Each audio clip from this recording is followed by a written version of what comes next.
kita utamakan adalah memberikan confidence, rasa percaya diri yang tinggi dulu. Oke. Nah, pada saat dia sudah percaya diri, dia merasa bahwa oh saya bisa loh, mereka pasti akan dengan sendirinya, karena rata-rata mama hebat itu adalah mama yang confidence-nya tinggi dan dia sudah mampu, dan dengan otodidak dia mampu bisa menunjukkan.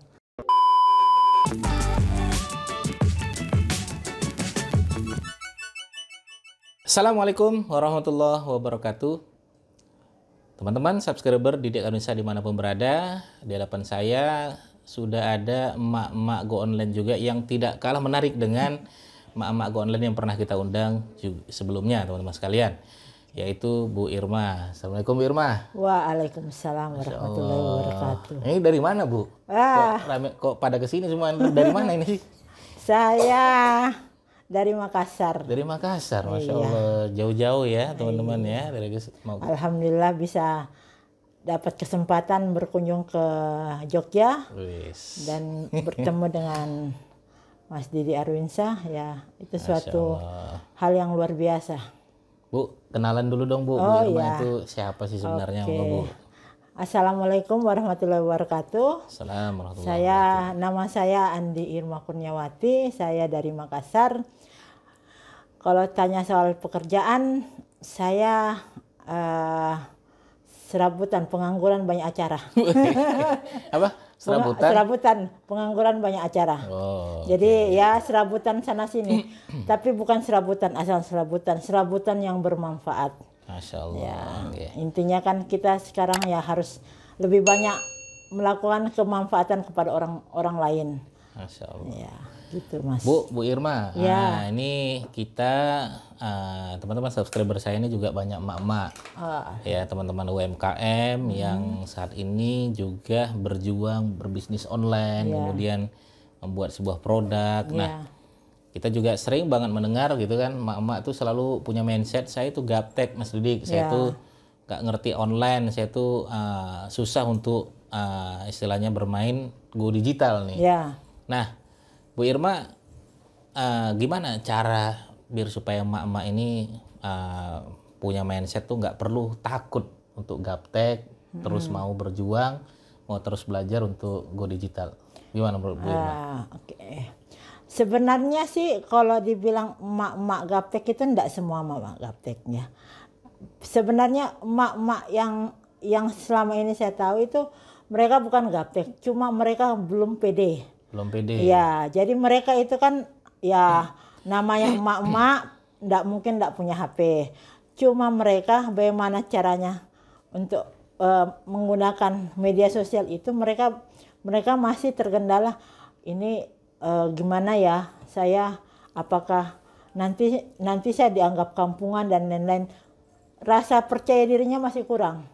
Tapi sebenarnya mereka tanpa disadari mereka bisa, hanya mereka masih berpikiran bahwa oh media sosial hanya sebagai ajang yang biasa, ajang pamer, ajang tempat curahan hati. Padahal sebenarnya media sosial bukan tempat curahan hati, tapi media sosial adalah media tempat kita mengeksplor apa yang kita miliki. Cuma memang emak-emak yang sekarang UMKM itu memang perlu yang kita utamakan adalah memberikan confidence, rasa percaya diri yang tinggi dulu. Nah, pada saat dia sudah percaya diri, dia merasa bahwa oh saya bisa loh, mereka pasti akan dengan sendirinya, karena rata-rata mama hebat itu adalah mama yang confidence-nya tinggi dan dia sudah mampu, dan dengan otodidak dia mampu bisa menunjukkan hasil. Intinya itu. Pertama teman-teman ya, harus sebenarnya mama juga sebenarnya bisa ya. Iya, bisa sebenarnya. Cuman kuncinya adalah karena mereka mungkin nggak pede aja. Nggak pede ya, rata-rata. Nggak pede, gitu. Masya Allah ya. Dan menganggap media sosial tuh hanyalah tempat yang tidak menghasilkan. Ya. Tidak hanya untuk ajang main-main, hanya untuk ajang pamer-pameran gitu ya maksudnya emak-emak saat ini ya. Nah Bu, ini menarik ya teman-teman sekalian ya. Kalau misalnya tidak pede ya, saya pun sebenarnya dulu nggak pede Bu, apalagi depan kamera nggak pede, ngobrol depan negosiasi juga nggak pede. Untuk menimbulkan rasa pede itu ada kuncinya nggak sih Bu? Caranya ada nggak sih? Sebenarnya untuk menimbulkan rasa pede itu kuncinya adalah jangan menganggap media sosial itu sebagai sesuatu yang nyata kan, kita banyak berpikir oh sosial media nanti saya dibully dan dan lain-lain. Sosial media memang itu dunia maya. Jadi yang kita ngomong, yang datang itu kita nggak bisa tahu siapa dia.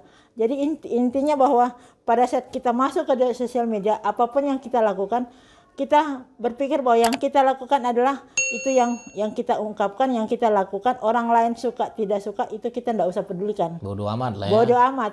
Karena memang di dunia maya, di dunia digital itu ya pro dan kontra. Kita kan nggak bisa tahu jari jemarinya orang nulis apa dan lain-lain, kita nggak tahu. Tapi intinya adalah apa yang kita ingin sampaikan, orang lain tahu. Dia terima tidak terima itu urusan kedua.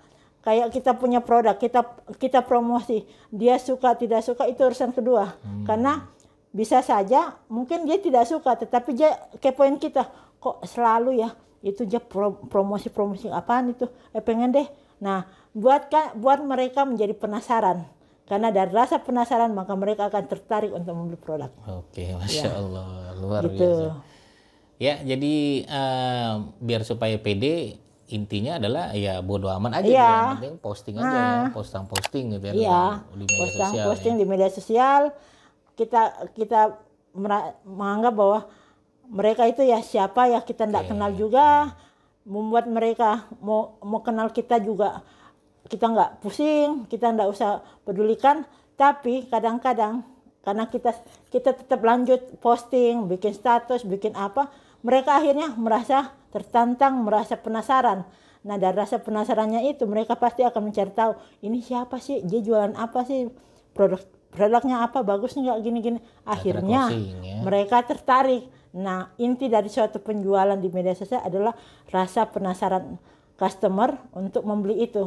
Pada saat dia membeli dengan rasa penasaran, mencoba dan dia mendapatkan hasilnya, maka dia akan berpikir, oh saya kalau mau beli sesuatu di sini aja. Saya sudah pernah beli produknya bagus, harganya berkualitas dan lain-lain, di situ aja saya cari. Gitu aja intinya. Masya Allah, yang penting pede Bu ya. Pede aja, pede.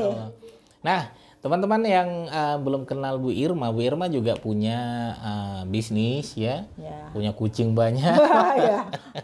Masya Allah. Dan membangun sebuah tim di sebuah perusahaan ya Bu ya. Betul. Nah, ini menarik ya teman-teman ya. Emak-emak juga ternyata nggak sekedar membangun bisnis, tapi juga membangun tim sebuah perusahaan. Ini gimana Bu? Cara Ibu membangun tim itu gimana? Sebenarnya apa Ibu bentak-bentak mereka enggak? Sebenarnya membangun tim itu sebenarnya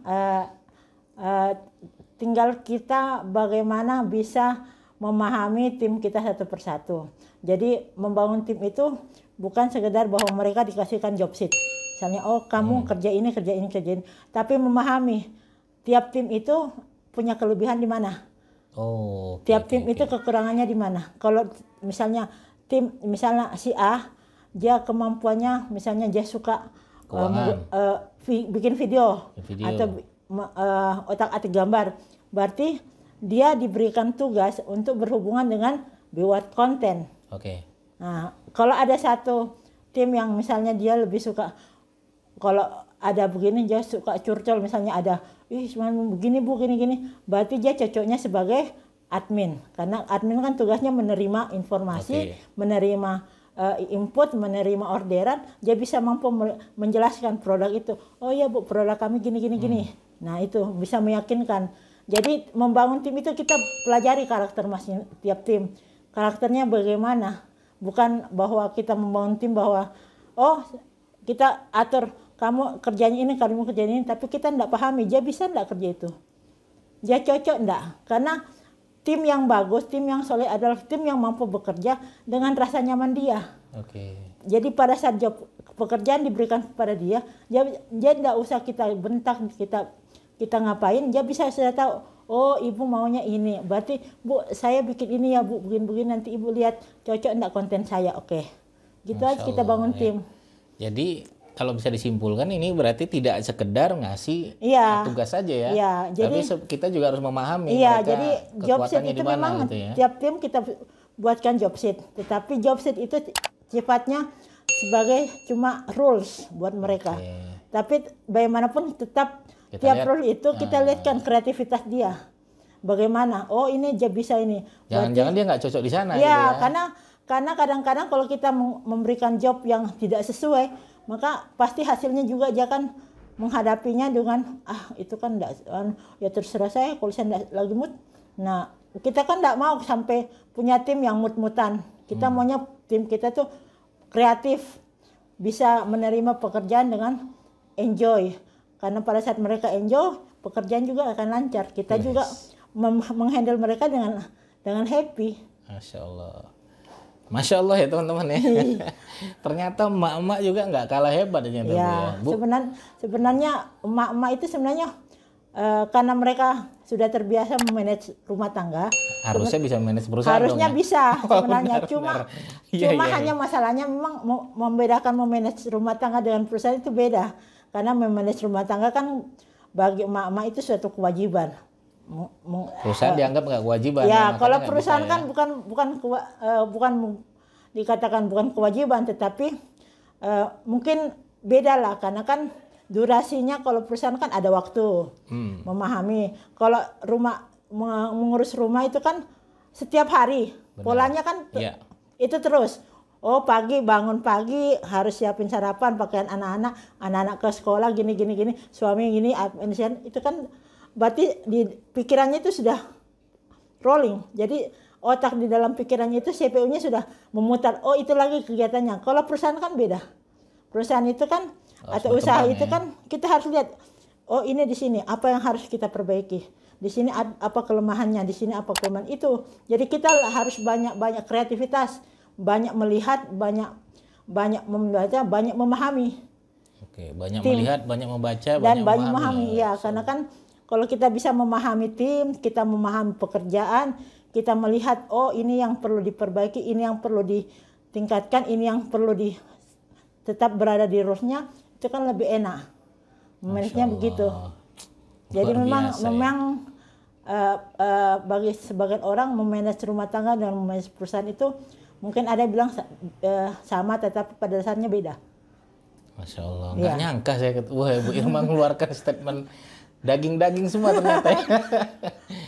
Bu, Ibu dulu kan belum main online dong. Setahu saya 2015, 2016 belum. Iya. Kan? Saya dulu basicnya sebenarnya dulu saya kerja di preman. Saya dulu kerja di perusahaan konstruksi. Jadi dulu pekerjaan saya jauh dari dunia online. Jadi saya dulu hidupnya dengan dunia keras. Jadi ya namanya konstruksi. Tahun berapa tuh, Bu? Saya mulai kerja itu tahun 2008. Saya resign 2013. Oke. Kerja di bagian konstruksi ya? Konstruksi.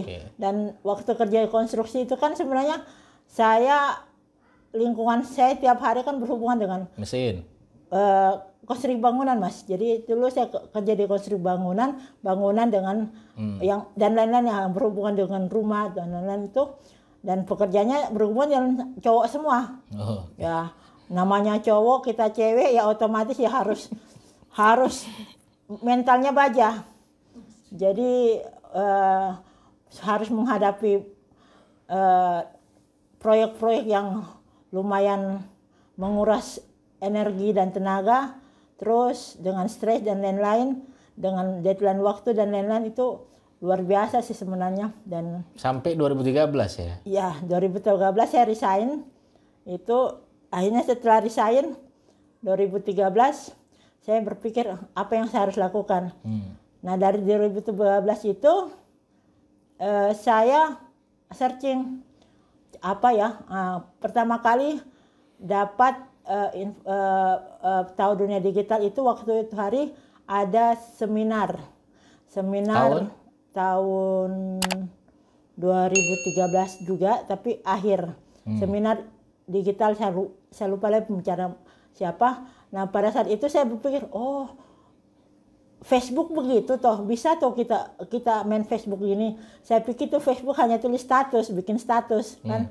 Saya kan punya akun Facebook itu pertama kali itu 2007. Ya paling postingannya seputar ya kalau tiba-tiba lagi bete, bikin lagi ngapain ya, bikin apa ya ini hari, mau ngapain ya, atau Misalnya karena Banyak saya emak-emak sekarang begitu Bu, Iya. malah curhat bukan jualan gitu kan. terus karena saya punya hobi dengan kucing, paling kucing saya posting dan lain-lain. Begitu ikut seminarnya, saya baru tahu, oh Facebook itu bisa lain ya. Nah, saya mencari tahu lagi sampai akhirnya saya ikut workshop. Waktu itu yang adakan itu Suryadin Laudang. Tahun berapa tuh? 2015, 2016 kalau nggak salah. Suryadin Laudang. Itu workshopnya 3 hari. Itu udah ketemu Bu Heni belum itu? Belum Belum ya? ketemu Bu Heni. Oh, masih panjang ya Masih ceritanya? panjang, Oke. masih panjang. Jadi ketemu itu hari ikut workshop, pertama kali ikut workshop dosen jualan 3 hari. Awal-awalnya saya bingung juga karena kan waktu itu saya juga saat resign itu saya buka travel. Ya saya pikir sudahlah kita buat bisnis aja di situ, travel. Karena pikiran saya buka travel karena saya bilang kalau ada travel mau kalau misalnya ndak ada yang beli tiket ya saya yang beli tiket di situ. Kalau saya mau pergi kemana-mana beli tiket di situ, saya yang modali, saya yang kasih omset, saya yang beli situ. Nah, terus belajar sama dosen jualan. Pada saat pertama, wah rupanya kalau mau jualan online tuh harus di riset dulu, harus gini dulu. Ini Pak dosen wajib nonton nih katanya nih. Jadi waktu itu disuruh riset, disuruh bikin kata kunci, luar biasa. Saya sampai pusing sendiri. Oh gini tuh, tapi alhamdulillah saya belajar. Lama-lama itu saya penasaran. Jadi saya cari guru-guru, sempat belajar sama beberapa guru dari Jawa. Ada Pak Isparmo juga pernah ikut belajar sama beliau. Terus ikut seminarnya juga Pak Agus Setiawan di mana di Makassar, hotel ya. di Makassar juga di satu hotel. Tapi enggak ikut workshopnya. Terus ikut juga beberapa pakar-pakar, ada yang dulu masih istilahnya SEO, saya belum kenal Mas Didik sebelumnya. Jadi saya pikir SEO itu susah ya, SEO.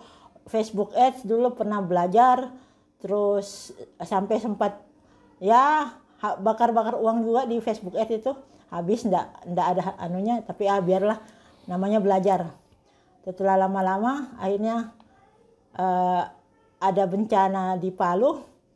Mungkin Tuhan punya kehendak karena pada saat itu saya masuk di tim kampus dosen jualan di Makassar, timnya Pak Suryadin Laudang.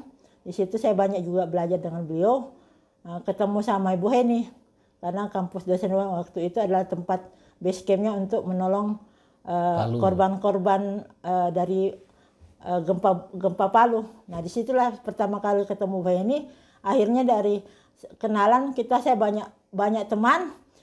Sering ikut workshop, sering berbagi informasi sama teman-teman anak internet marketing dan lain-lain. Baru saya tahu, oh internet marketing gini. Dan akhirnya sampai sekarang saya dalami. Walaupun ya namanya kan proses setiap ilmu itu tidak langsung 100%. Harus kita pelajari dengan baik dan tidak berhenti untuk mencari ilmu. Berarti sesuatu itu tidak ada yang sia-sia ya sebenarnya. Tidak ada sia-sia sebenarnya. Jadi saya juga merasa bersyukur karena dari saya yang nol, tidak tahu tentang sosial media internet marketing itu, bisa ketemu dengan dosen jualan Pak Suryadin, kemudian sempat belajar sama Pak Isparmo, mungkin beliau sekarang sudah tidak aktif, terus sempat belajar sama dosen-dosen, guru-guru yang lain, dan akhirnya punya banyak teman-teman dunia e-commerce. Masya Allah. Termasuk Mas Didi, Ibu Heni, dan teman-teman yang lain. Jadi ya semua patut kita syukuri. Bagaimanapun itu semua Allah yang sudah mengatur, akhirnya kita ketemu dan sampailah pada posisi sekarang. Masya Allah. Iya. Saya juga sebenarnya gini Bu, saya dulu kayak misalnya ikut di workshop A gitu kan. Iya. Terus saya kira tuh workshop itu saya berharap dapat ilmu, Ya. total dapat ilmu doang gitu. Ternyata ya yang saya dapatkan justru nggak hanya sekedar ilmu ya, teman ya. Iya, betul. Kemudian kita dapat pertemanan yang menurut saya menjadi sebuah pintu rezeki yang baru gitu ya. channel-channel baru Iya, gitu ya. betul. Dan bahkan saya juga dulu buka bisnis itu awal mulai ke Medan, Bu. Iya. Medan itu juga bermula karena dulu merasa saya ke Medan itu karena bapak saya sakit. Iya. Saya ke sana, tahu-tahu ketemu teman saya pengusaha pancake durian, Iya. bahasa itu ngobrol-ngobrol. Akhirnya kenapa nggak dibuat aja Mas Didi pancake durian di Iya. Jogja Iya. gitu kan. Akhirnya Nah, muncul. akhirnya buatlah pancake durian itu. Ya, itu sebuah wasilah menurut saya yang tidak perlu kita menganggap segala sesuatu tuh tidak ada yang sia-sia. Iya, sebenarnya, Bu, betul. ya. Karena mungkin ada jalannya akhirnya Iya. ketemulah kita di Iya. sana gitu kan. Iya. Kayak saya pun ketemu Bu Irma juga mungkin perjalanannya jauh Iya, kan. iya, perjalanan Iya kan? jauh. Istilah ketemunya Mas Didi juga saya Saya juga pun nggak kadang-kadang tahu kapan ketemu Bu Irma, kok tiba-tiba kayak ketemu aja. iya, saya malah kadang-kadang berpikir begini. Saya tidak pernah berpikir bahwa akan ketemu banyak orang. Saya pikirnya ya mungkin saya ketemunya ya lingkupnya di Makassar. Tapi alhamdulillah melalui banyak Internet marketing tadi ya. ya melalui internet marketing akhirnya bisa ketemu sama Mas Didi. Proses ketemunya juga mungkin ndak langsung ndak disangka-sangka karena memang segala sesuatu itu memang tidak langsung tiba-tiba, pasti ada perantara, ada teman yang dan lain-lain. Apalagi Ibu kan ketemu Bu Heni juga bukan di workshop kan? Iya. Pas Iya, bantuan kan? pada saat bencana, kan? iya. Dan saya juga kan sebenarnya sebelumnya ndak kenal Bu Heni. Media sosial juga saya ndak tahu beliau. Saya juga Padahal sesama Makassar kan ya? kan sesama Makassar. Terus pada saat itu tiba-tiba pas ada gempa di Palu itu kita ketemu ngobrol. Ketemunya di Palu? Tidak, di Base camp? base camp. Pas ketemu bilang ini Ibu Heni, Bu Irma dari anu gini. Saya bilang, loh ini Ibu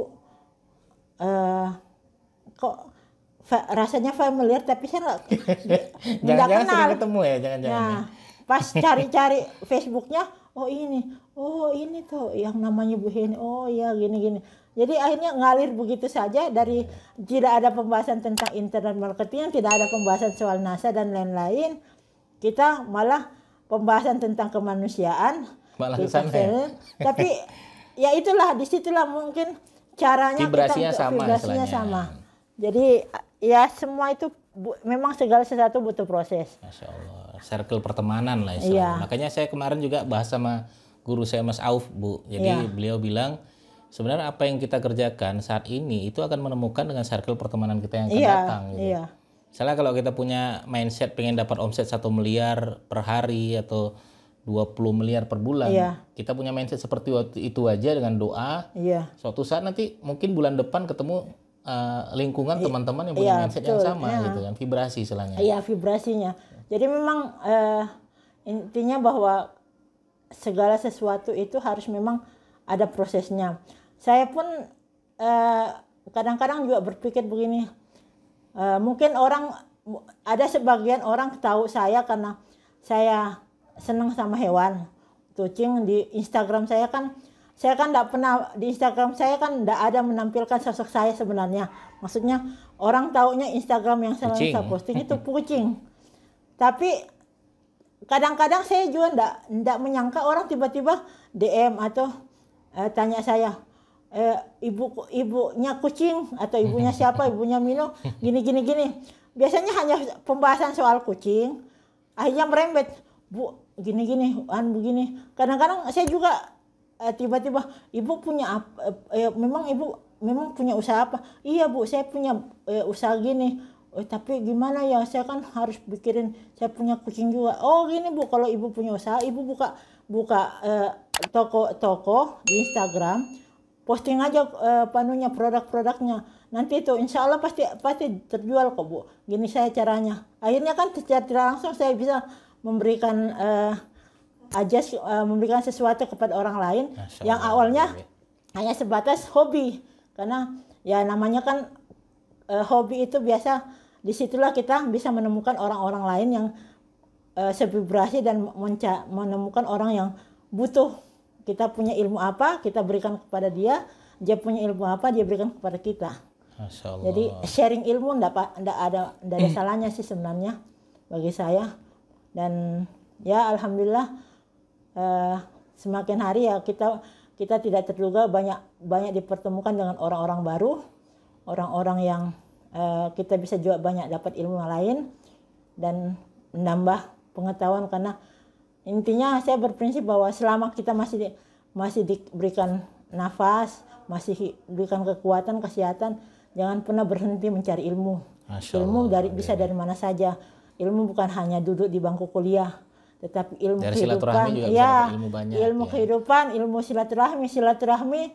Kalau memang tidak bisa ketemu langsung tatap muka, sekarang kan sudah global, melalui video call bisa, melalui Zoom bisa. Yang penting intinya kita bisa silaturahmi, kita bisa sharing. Nah, gitu aja sih sebenarnya. Masya Allah teman-teman sekalian ya. Jadi kalau kita bisa banyak sekali yang bisa diambil dari sini Ibu ya. Kalau Ibu tadi ya istilahnya bagi mak-mak pun ya saat ini belajar digital marketing merasa tidak mendapatkan apa-apa gitu ya Bu ya.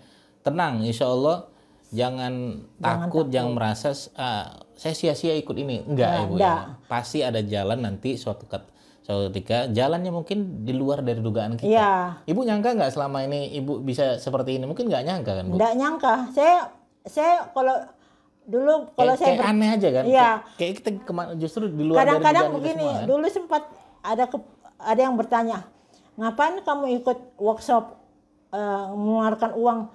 Ya namanya workshop kan bukan uang sedikit. Iya. Satu kali ikut workshop jutaan rupiah, kesana kesini kita keluarkan uang. Pasti kan kalau orang yang berpikir kamu keluarkan uang, pasti kau harus mendapatkan feedbacknya. Tapi saya berpikir begini, ya nggak apa-apa kita keluarin uang. Feedbacknya dapat tidak dapat, tapi pasti akan ada suatu saat, karena namanya alur atau air mengalir itu kan tujuannya ke laut. Maksudnya mencari tujuan yang lebih besar. Pasti untuk mencari itu jangan mencari jalan. Ada yang mungkin cari yang jalanannya arusnya kecil, ada yang arusnya besar.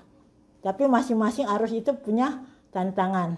Jadi kita ikuti saja alurnya, pasti akan ketemu di mana bermuaranya di mana. Gak usah takut lah. Karena ilmu bagaimanapun cepat atau lambat akan berfungsi. Saya juga merasakan dulu waktu belajar sama Pak Suryadin, ngapain ini disuruh kita riset, bikin kata kunci sampai ribuan begitu. Sekarang saya baru berpikir, baru saya tahu, oh setiap kita memiliki produk, setiap kita mempromosikan, kita harus riset dulu, ada enggak pasarnya, harganya berapa, kebutuhannya berapa, yang butuh siapa, itu semua harus diriset. Sama juga pada saat kita membeli satu barang, kita harus riset dulu barang yang kita beli di toko A harganya berapa, toko B harganya berapa, toko C harganya berapa, kelebihan masing-masing toko apa. Masya Allah. Itu jadi riset itu penting sekali. Jadi segala apapun yang akan kita lakukan, riset dulu, cari tahu dulu. Masya Allah. Sebelum kita sebar. Jadi untuk ibu-ibu UMKM yang punya produk, nggak usah takut Bu, riset aja dulu. Risetnya gampang kok. Ibu cari tahu aja yang produk ibu yang butuh siapa, butuh ini di mana, baru ibu pasarkan. Itu aja sih sebenarnya. Masya Allah. Jadi jangan takut, jangan langsung putus asa, tetap semangat dan selalu berpikir positif. Semua jalan pasti akan ada muaranya. Masya Allah. Gitu aja Bu. Ya. Masya Allah teman-teman sekalian. Terima kasih Ibu. Ya, sama-sama Mas Didi. Di channel YouTube Didi Arwinsyah. Terima kasih teman-teman sekalian. Bagi teman-teman yang mau bertanya nanti boleh langsung aja bertanya di kolom komentar kami. Bagi teman-teman yang kenal Bu Irma asal Makassar atau yang berasal dari Makassar, teman-teman subscriber boleh disapa Bu Irma atau silaturahmi ke rumah Bu Irma juga boleh. Bisa, boleh. Masya Allah ya.